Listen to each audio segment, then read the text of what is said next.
Oh, that's something I changed. I think I changed the name so it no longer says supercharged. I think it should now say something like Holy Spirit or something like that. That was unnecessary, but it's mine again. You guys are coming in. You might get attacked. Actually, if they get attacked, they will give away this guy's position, so might be a bit of a mistake there. Do that to make it less appetizing. I think that's the idea.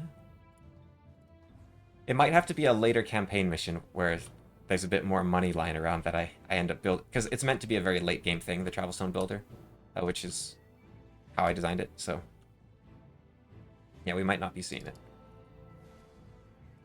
in this campaign. Maybe the next one. Okay, you... Yep, you can head on over. Keep moving. No, don't move back. That was a misclick. Very easy to misclick. in game compared to many others, I think. Like Heroes of Might and Magic or something. Okay, they're not coming into... They're ending their turn again. They are behaving kind of weird. And once more, I am desperate for money. Corpse looting, that's what I need. See if I... You should have that from the start of the game. Then you have way more money. Wow. That guy is on a journey. He's chasing a bird, and he is going to catch it. It's admirable, really. Okay. Let's go finish this so-called Master of Origins off.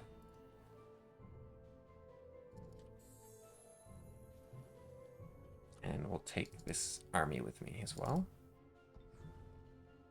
I guess at this point, if I do get to build it, I'll want to build it closer to home. I guess we just sit here if he's willing to sit there. They might be defenders that he's not allowed to move for whatever reason. Okay, this city needs to stop because it's too far away. You guys can settle in. And you guys can start grabbing me some stuff. Alright, what do we got here?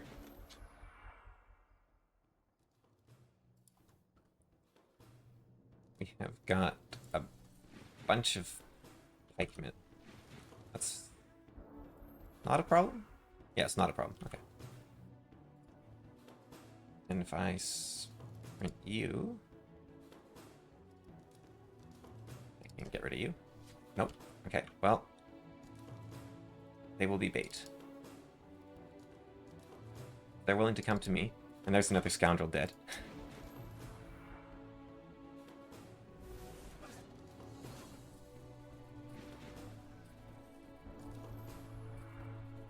I like to think that part of the strategy of this game is letting your units die. Like, strategically. And that if you're not letting your units die, really, you're doing something wrong. That, comforting thought anyways. Yeah, they did not need to die. But I can hire someone new from here, potentially. We have got a big beetle. That could be fun. Not so much on this map, but actually... Is there mining to be done down here? No, there isn't.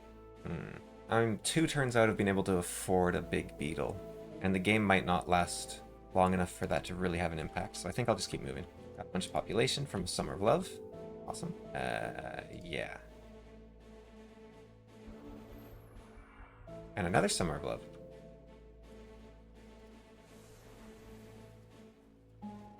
Yeah, he's not doing anything. I don't think these can move. It's the only thing that's really making sense to me right now.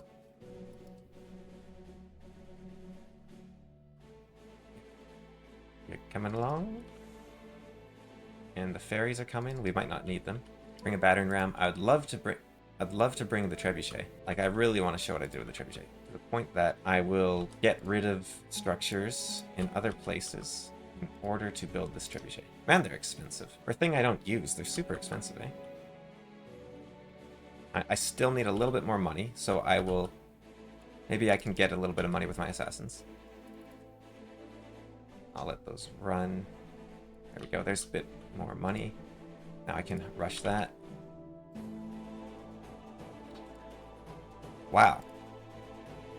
Why is it so strong? I guess it grows over time or something? I don't know what's going on over there.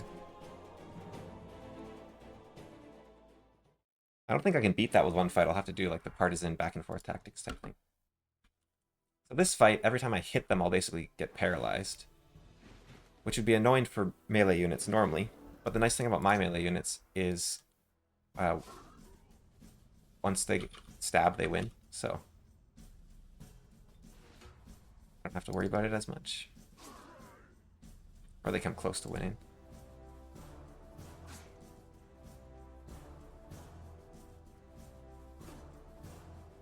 And you. Easy. Army of Assassins seems like a weird idea, like contradictory, but there we have it. So this makes my disjunct. I can spend twice as much on it. It doesn't actually make it better. Cloak and Dagger would be nice just so I can do more stuff. I'd really like Partisan Tactics, but I don't know if I actually... Because I'm an explorer, not a... Yeah. I think I talked about that before. That is a really, really strong force. Maybe... I think the neutral units will never attack you, but... Maybe something will change. I'll stand there just in case. I'll go back to the Assassin. And then... I want this guy to stay interested, you know? Because if he's chasing me, then he's not defending his city.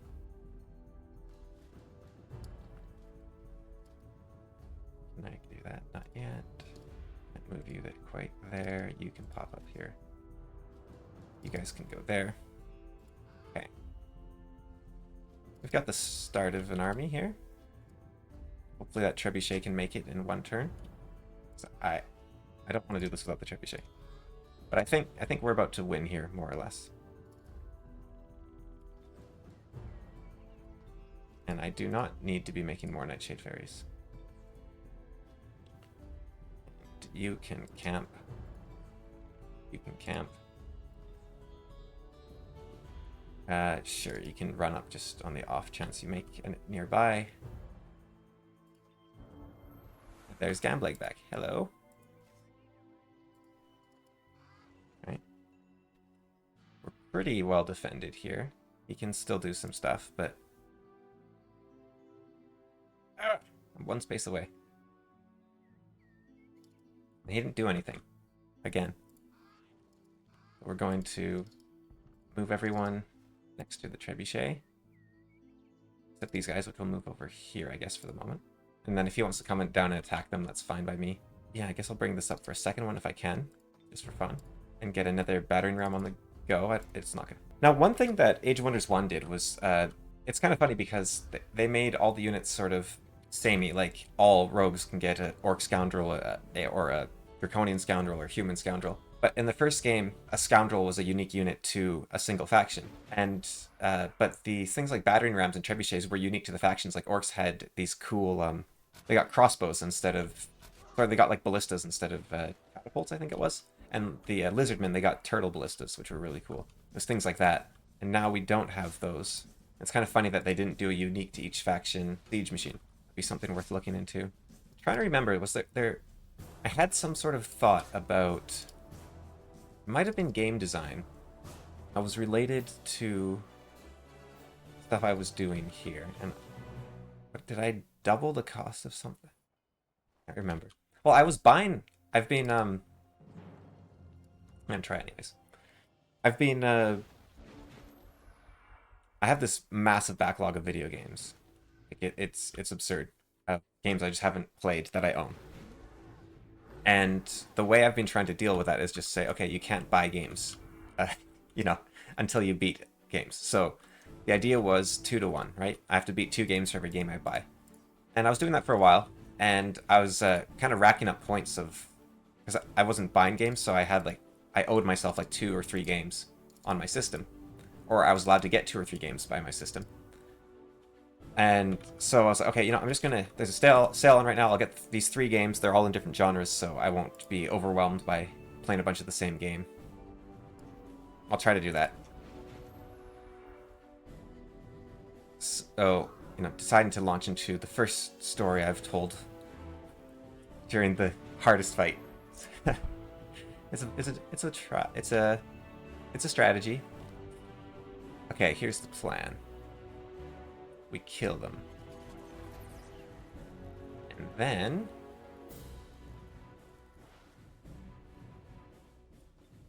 we leave. We leave. And not only do we leave, we really leave. And we wait for that to wear off. That only lasts one turn. Maybe it should last 2 turns. And we say, hey, you want to attack this vulnerable guy? Come get him. And we just dip in and out. Yeah. So I bought 3 games and I was thinking, well, first I was thinking maybe I shouldn't let myself have these, or maybe I shouldn't get these 3 games, right? And I was also thinking, maybe I should just, because I want to change the system to every 4 games I buy. Well, every 3 games actually I buy, I get a new game. So I wanted to change the system. But then I was thinking, in game design and in life in general, if you make a promise to yourself, in most circumstances, you should keep it, because then you learn to trust yourself. And in game design, I've talked about this before in a different video, but with game design, it's very easy in the moment to change something because you're like, oh wow, that's so overpowered, I've got to change that. But then when it's not you that's being affected directly, like right now, if I thought, man, Crusaders are super overpowered, I need to nerf them because I'm losing this fight. I'm a very biased source in that moment. So what you want to do is you want to stick by your rules while you have them. That sentence makes sense. You have to wait until you're outside of the moment to make changes. So I thought, because I made this promise to, so when I make a promise to myself, I'm going to do this after I eat, and then I think, oh no, or actually no, let's look at email, right? So I tell myself I'll only look at email at 5 p.m. Because that's when people will have emailed me by then. So I only check email by 5 p.m. But then I think, I often forget to check my email if I'm waiting for 5 p.m. and I remember earlier in the day and I want to check it, so I think I should just check it then. But I don't let myself, because my rule is at 5 p.m. even if it's wrong. Right or wrong, follow my rule. And what I do is I say, okay, the day after, if I think the rule's still wrong, then I'll change it. So now I have changed it to whenever I want, but only once per day. And only on Monday, Wednesday, Friday, if I'm expecting an email.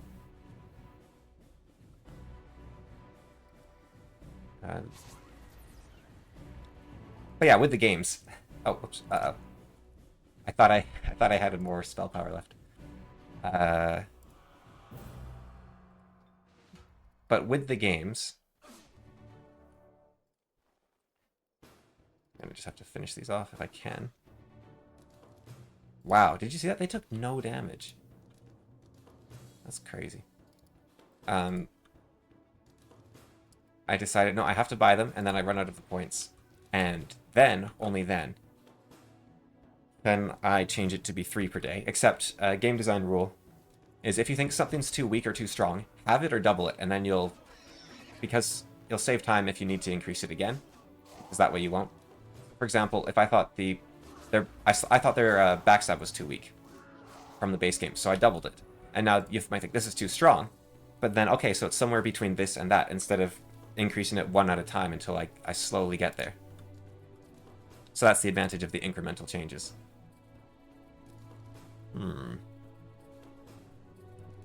But, do I have my elf left? No. The devout is causing me problems. If they weren't devout, I would actually be fine with this, I think.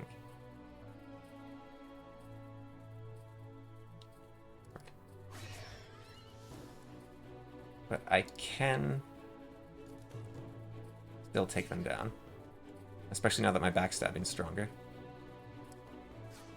It's just... Okay, it's 3 versus 3. We're still holding ground. And... I guess I'll bless these guys. Try to keep them alive a bit longer.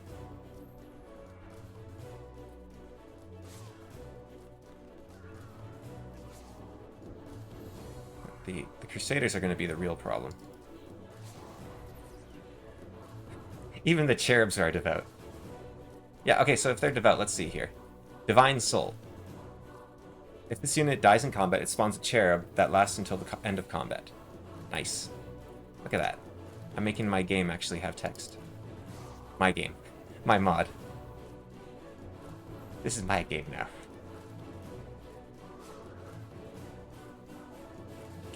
How much do you have to change a game before it becomes yours? I'm trying not to like completely change it here. So and Leonard Sass, right? I don't want to dismiss, like, he is one of the greatest game designers out there, I believe. I don't think any of his games have been bad. I haven't played Planetfall or that other game. That will cost me 120. Let's do it. Does that increase the domain? I guess we'll find out. I haven't played Planetfall or Age of Wonders 4, as I mentioned before, but yeah, he's an amazing game designer. I do like his stuff.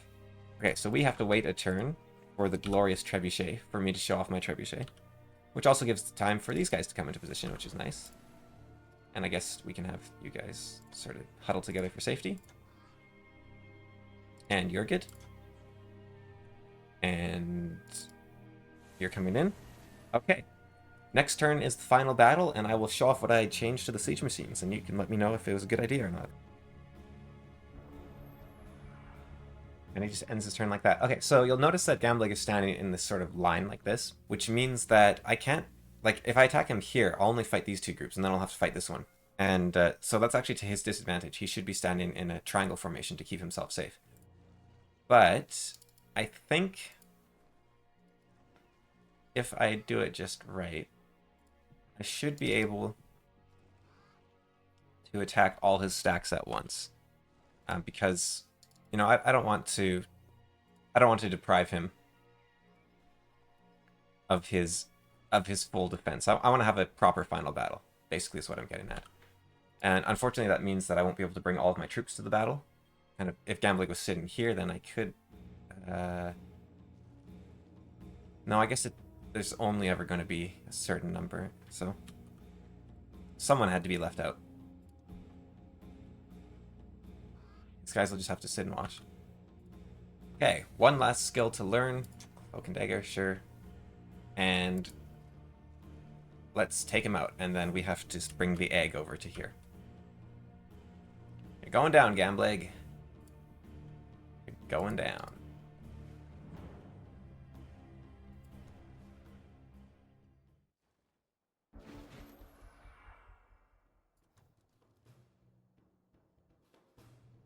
Now that's an army. Wow, okay. Yeah. Yeah, these things are scary. Okay, so what did I do? Well, it'll actually help against the Shrine of Smiting slightly, but I think, yeah, it's doing 40 damage with its Divine Vengeance. And 64... Oh. I might need to change that slightly. So it gets +2 damage per devout unit on its team. And that shouldn't be 64 though. How's it doing that?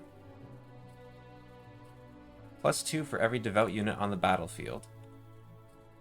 1, 2, 3, 4, 5, 6, 7, 8, 9, 10, 11, 12, 13, 14. So it should have 28 damage.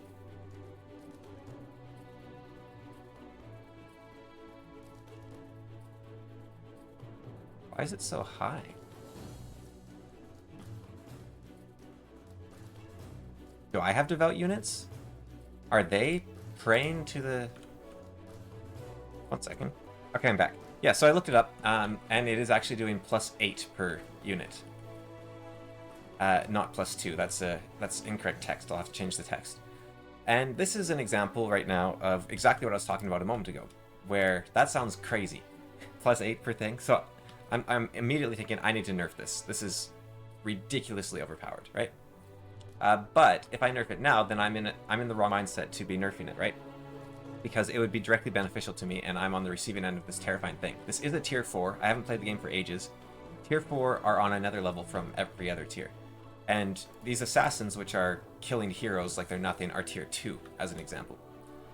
We've not seen... The only tier 3 we've seen have been the Stormtroopers, which we've barely fought. The Shock Troopers, rather, which we've barely fought. And the Cannon, which was terrifying. These guys, they're tier 3. And then the Knights I fought briefly, which... They weren't a huge threat, but they were there. So... if tier 3 is this super scary thing like those cannons, this is a tier above that, and it's kind of an exponential curve where the tier 4s are way stronger. So maybe that's in line with the other tier 4s.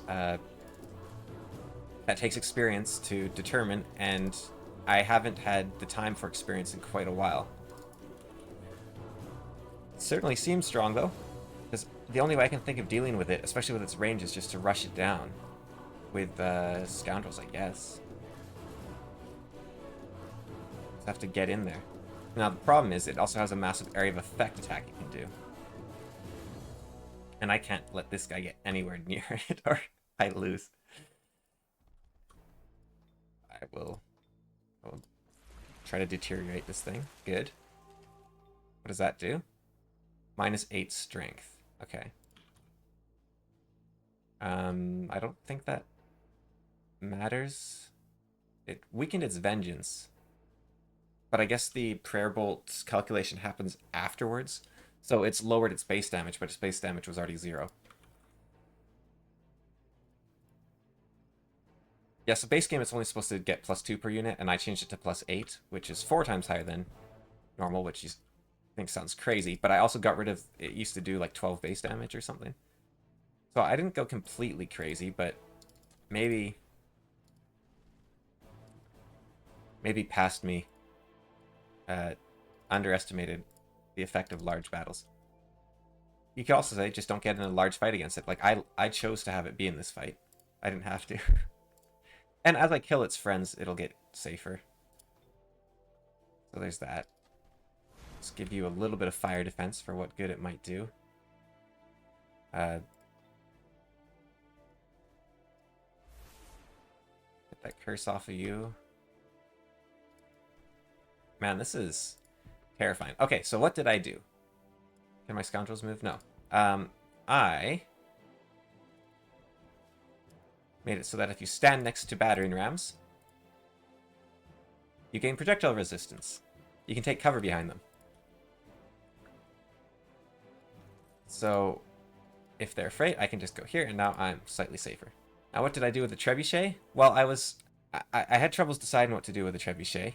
And what I decided upon is a little bit silly, but it kind of makes sense. I haven't tested it, so it might be broken. You just saw it there. But the idea is that you can use the Trebuchet to fling units that are next to it. And of course, this isn't good for the units.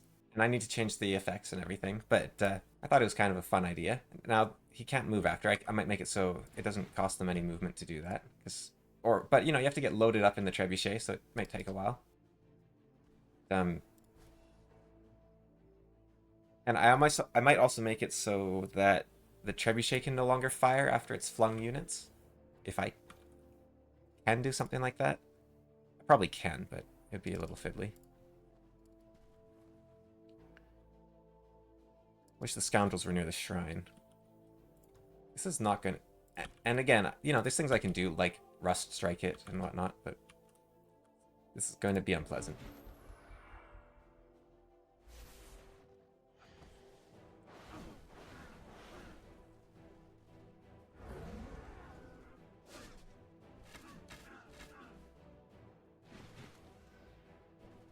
Maybe I was slightly overconfident in letting him have his full army.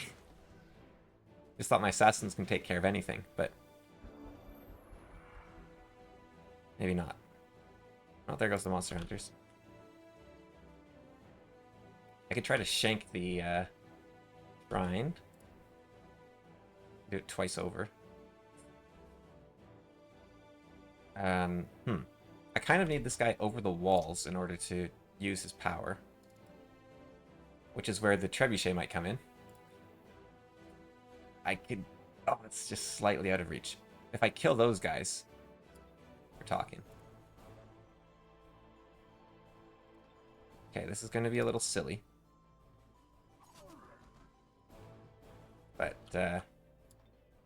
See, the thing is, it doesn't matter how overpowered your shrine is, if my trebuchet can launch troops over the walls to disable it. And that's kind of the design philosophy here in the first place. These guys have wall climbing? They do. Just start getting them over the walls.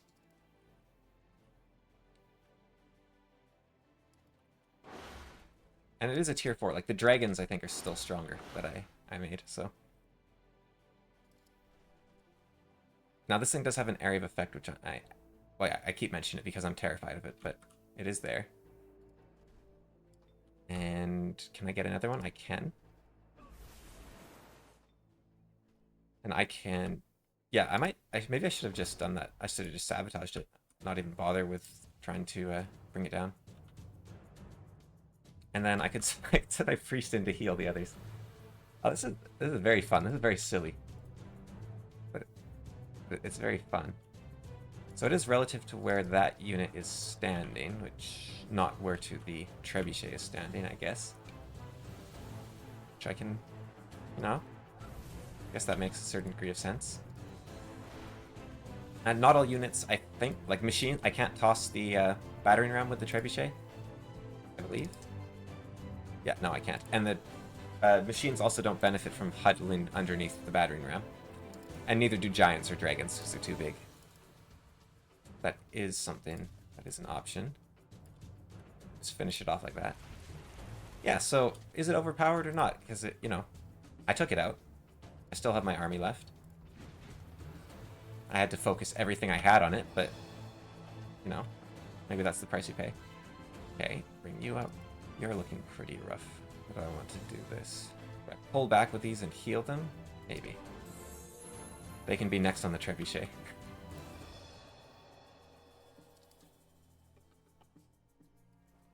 Whether right or wrong, you have to admit it's fun.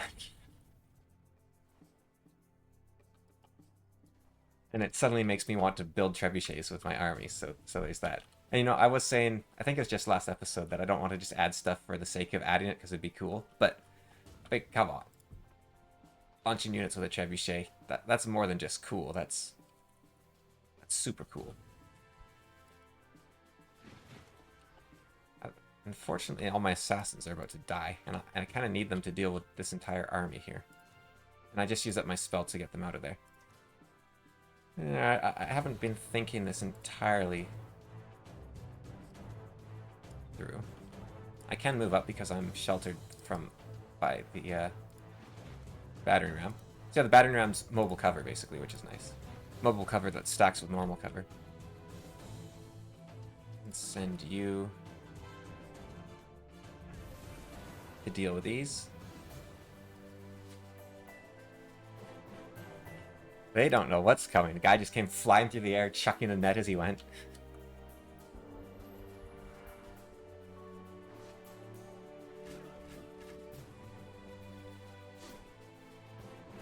Okay, good. They're killing all my my meat shields.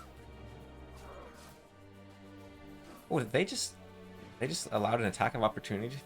They just allowed the assassins to get an attack of opportunity? That's brave. Okay.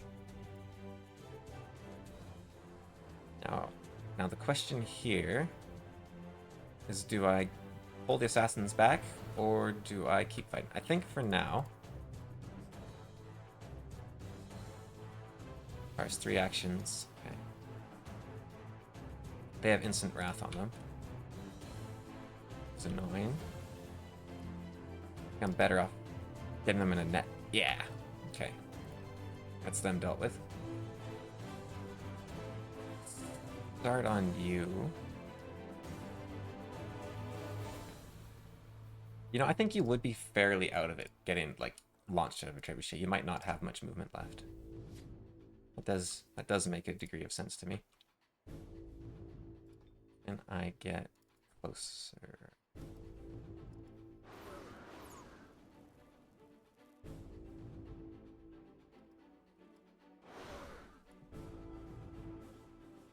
Maybe the trebuchet, after it fires its rock, it can't toss people, or maybe it can toss people or fire the rock in a turn. I don't think there's a way I can prevent it from tossing more than one person a turn. Like I can prevent it from shooting and tossing person, but I think it will always... Okay, this I have to do. It's the only way to win. I'm not doing it just because it's cool. Maybe I'm only doing it because it's cool. If I do that... Oh, I take the net as well. Why is net an enchantment? Who made this game? That makes no sense at all. Huh. Well, that's kind of annoying. Whose idea was it to make nets an enchantment? That's probably because of the Tigrans. The Tigrans, whatever they're called. They probably did that so that you could,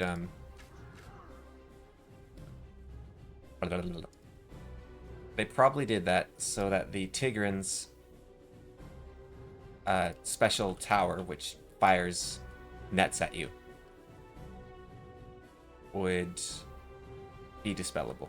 Because otherwise it'd be real annoying. But you think they could have just made a separate net? Okay, so do the assassins go in there and clean up, or do they run away? I think I'm leaning towards them running away. If I could take down the priests, I guess that would be pretty nice. But they're super outnumbered here. And I don't have...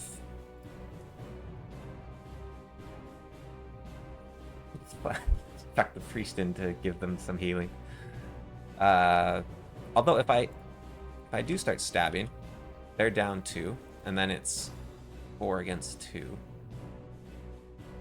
Which isn't, you know, it's not terrible odds. I could even go in and start doing some damage to the great swords and whatnot.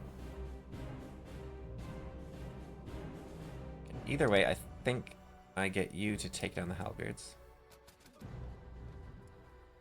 Then I finish off the priests if I can. Just don't think I can afford to risk the assassins here. Can I? Okay, so I kill 2. Now it's 3 against 3. But one of those 3 is a Black Knight. And the priest isn't really going to die. They might get poisoned. Yeah, that's not good. Oh, and they're devout. Yeah, okay, that's... Well, on the plus side... Nothing has to be permanent here. Do I escape now? Let them overwhelm those poor boys. Where's my priest at? Anyways, I need a dispel. Can you dispel from here? Can't. Alright. I think at this point, maybe we say goodbye to these priests. And we just start going crazy with it.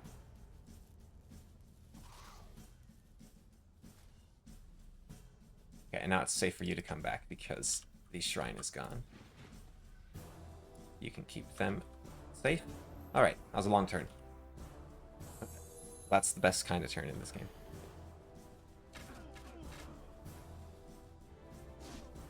Consolidating. There goes one of the assassins. Starting to hurt the priests, but they don't kill them.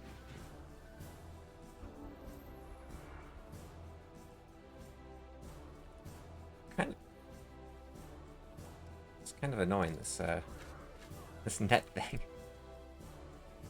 You will not kill them like that, but you can. Some little pickle, and then that'll finish them off. And oh, and they don't get their unit. That's nice. Nice little bonus. They're still in a net. Maybe Shay can take down those for me. Or maybe I should... Oh well. I feel like... No use. Thingy. I think we're going to go for another net here. Okay, that didn't work. I can net the horses, that would be nice. Okay, the horses are netted. We take them down. Finish off these great swords, maybe. Oh, jeez. I took a lot of damage there.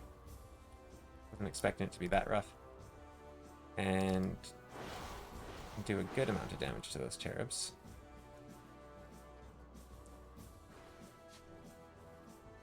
Keep the quick dash, keeping them alive.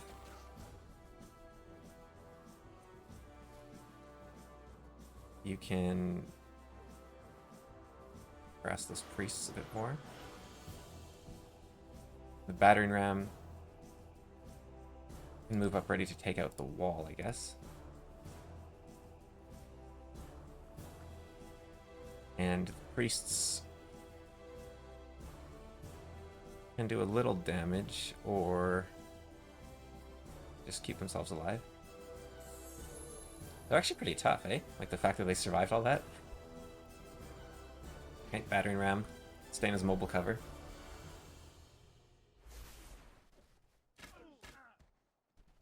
So I think the battering ram, the use case is like, you know, you attack a city with 10 longbowmen in it, and you think, okay, I'll need a couple battering rams just to approach the walls. And I mean, that's what they can already do, but this way you can mix in some units with them.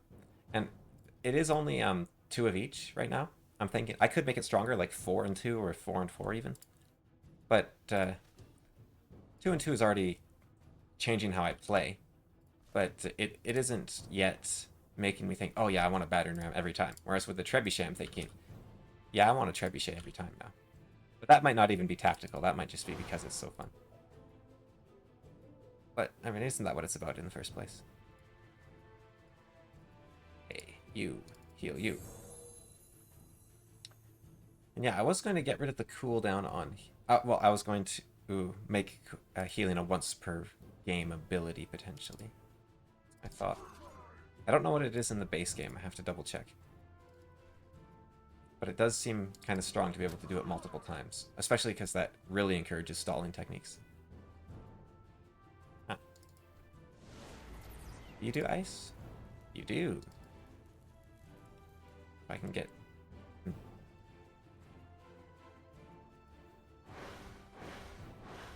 Oh, well. Ended up not being necessary. Now I've moved my fairies.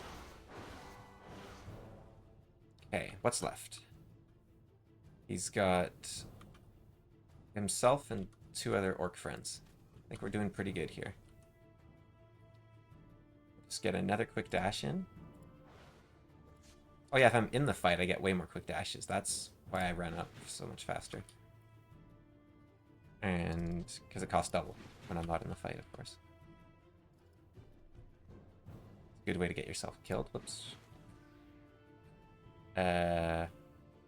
Move up, keep the projectile resistance, and get... No, I don't want to get smacked by those guys. And yeah, look at that. This thing can't hit the gate because it can't see over the battering ram. That doesn't make sense. I might also make that not be affected by line of sight. But that could be to represent that, you know, half of them are missing in a much grander scale battle. Maybe. Still feels like the wrong way to do it.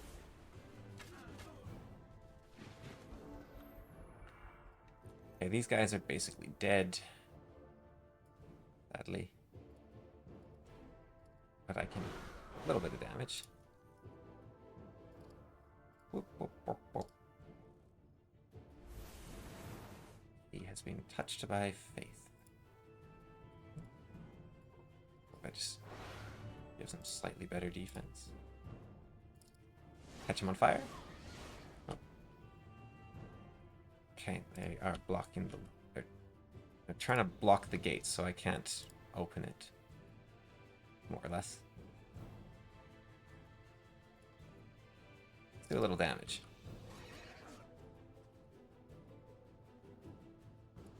And what do we have here? Let's stun him.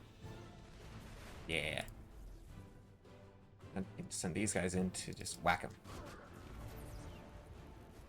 And they lose that advantage. And I Rebucket can... my battering ram can start working on that. And Thundrin of House Iniok can go for the kill.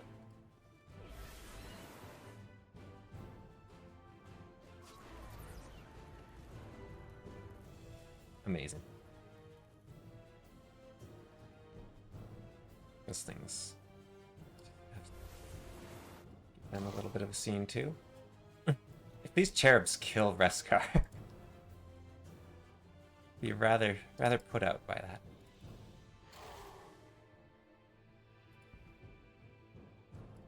Can I hit them? Yeah, I can.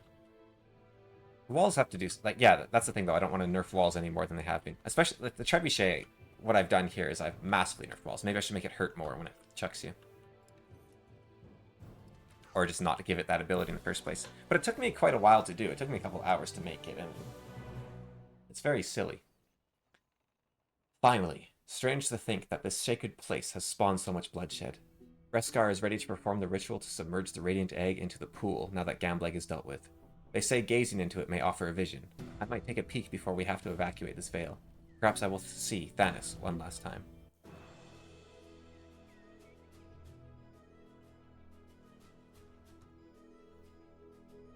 Continue campaign. Do I not have to stick the man in the pool?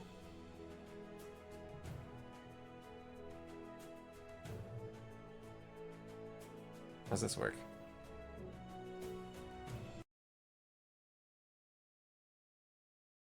There's no way back. Thanos is dead. Oh, my poor, dear, foolish brother. I should have kept you safe from traitors. I knew the greed of these lords. But now is not the time to mourn.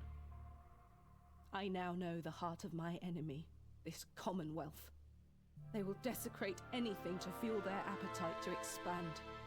Ruled by mortal men with short lives, how can they value life when death is their destiny? Before departing, I took Reskar to the Pool of Origins. He has a draconian artifact called the Radiant Egg. He bathed the egg in the mystic waters and began speaking of prophecy and restoring the trust of dragons so his people can find a homeland. There was much I did not understand, but the egg now glows like the sun. As I was there, I gazed into the Pool of Origins. I've never been one to believe in visions or prophecies, but as the ripples cleared, I saw something. If we get dragons on our side, this is going to be much too easy of a campaign. The world blurred around me. Great gears clacked with the rhythm of war drums. On one side, a brother died. On the other, temples fell to ruin. Honor must be defended. Armies rallied. The blood of my enemies mingled in the pure waters of my people. A torrent of blood. Then a well of deep shadows gathered, drinking the sea of blood. Lastly, I saw, floating across this crimson void, a speck of light, distant and flickering like a torch.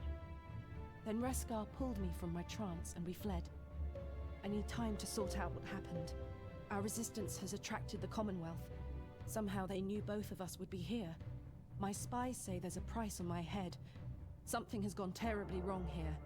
I cannot return to my father, not yet. He would use this incident to ensure I never leave, and I would never discover the truth. I must prove that I am more than the last living heir. I commanded the elf troops to take Thanos' body back to the Elven Court. Their movement should distract the Commonwealth spies, while I help Reskar escape and follow his vision.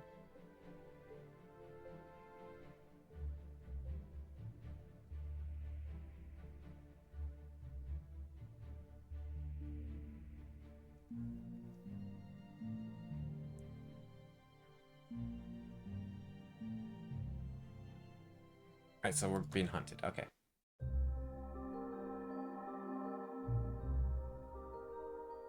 From Briska, far to the north, word comes that the Commonwealth has recaptured the territory and broken the freedom-loving rebels, robbing the Elven Court of potential allies. All-out war is at hand.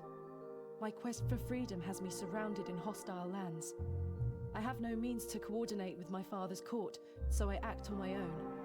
I'll make the Draconians our allies. Reskar requires a homeland, so I'll lead him south to Ralakesh.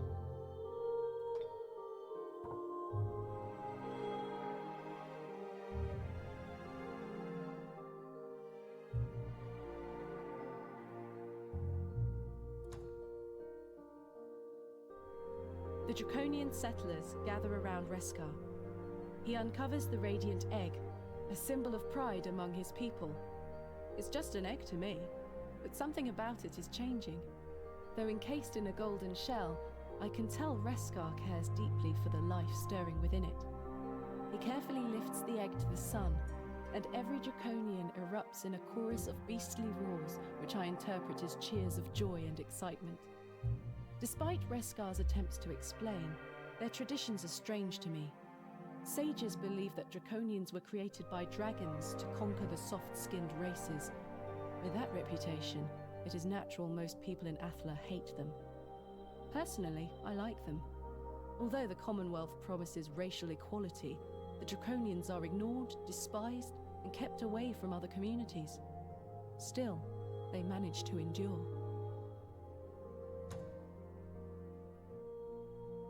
Ralakesh is a land of scorching heat.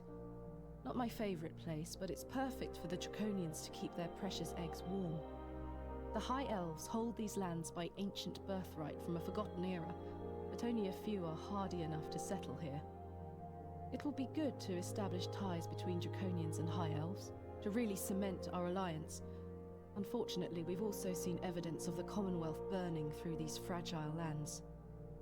My support for Reskar also gives me a chance to spy on the Commonwealth in this land. Is there a reason they are destroying these jungles? I know Reskar has the gift to harness the powers of nature and shelter the Draconian people in this savage territory. I will help him as his heroine. Once established in their promised land, I know these Draconians will prove a most powerful ally. Oh, that was a lot of text, but there we go. I've defeated Gambleg and fled to the Draconian lands to form an alliance, and then we're gonna go and come back and take down the Commonwealth. And we'll do that. We'll start this next episode, I guess. And I'll wrap it up there. Just save game, and then we'll start without any ado next time. Yeah. All right. Bye.